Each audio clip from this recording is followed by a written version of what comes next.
आपण बनवणार आहोत हायग्रीव.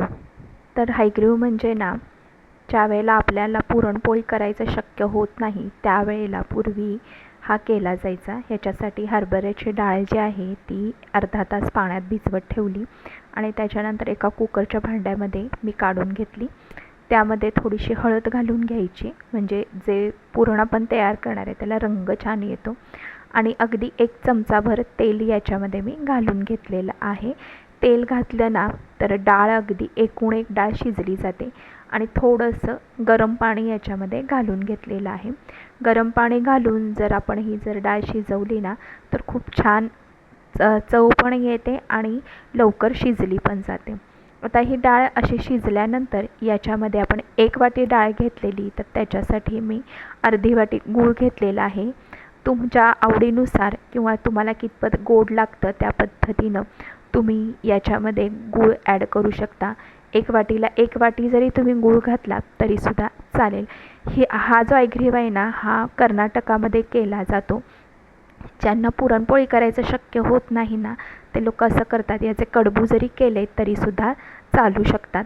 तर आता ही सगळी शिजवलेली जी डाळ आहे ती मी एका कढईमध्ये काढून घेतलेली आहे आणि त्याच्यामध्ये आपण जो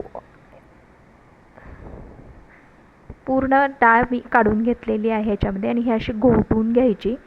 एकूण एक डाळ घोटून घ्यायची आणि तुम्ही पाहू शकता तेलामुळे ना शिजली गेलेली आहे आणि घोटताना ना व्यवस्थित अशी छान घोटली जाते. ह्या अशा पद्धतीने करायचं. ज्या वर्किंग वुमन्स असतात त्यांना पुरणपोळी करायचं शक्य होत नाही कधी कधी, तर त्यांच्यासाठी ही रेसिपी आहे. याच्यामध्ये आपण गूळ घालून घेतलेला आहे. गूळ आता पूर्णपणे सगळा जो आहे ना तो विरघळून घ्यायचा आहे.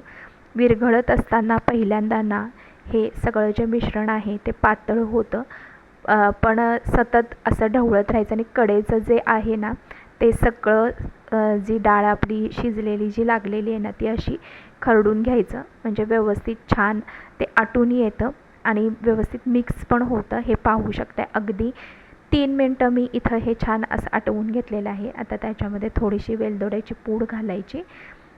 वेलदोड्याची पूड, काजू, बदाम हे सगळं घातलं तरीसुद्धा चालते. जे आपल्याकडे उपलब्ध असेल ते घालायचे याच्यामध्ये. मी याच्यामध्ये थोडेसे काजू आणि बदाम होते ते असे क्रश करून घातलेले आहेत. तुम्ही कोणतेही ड्रायफ्रूट्स याच्यामध्ये वापरू शकता. हे असं तयार करायचं आणि मस्त असं देवाला छान नैवेद्य दाखवायचा.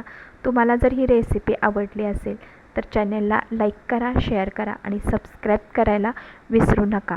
पुन्हा भेटूया अशाच नवनवीन रेसिपीजसाठी. आणि तुम्हाला अजून कोणत्या रेसिपी पाहायला आवडतील ते तुम्ही मला कमेंट करून नक्की सांगा.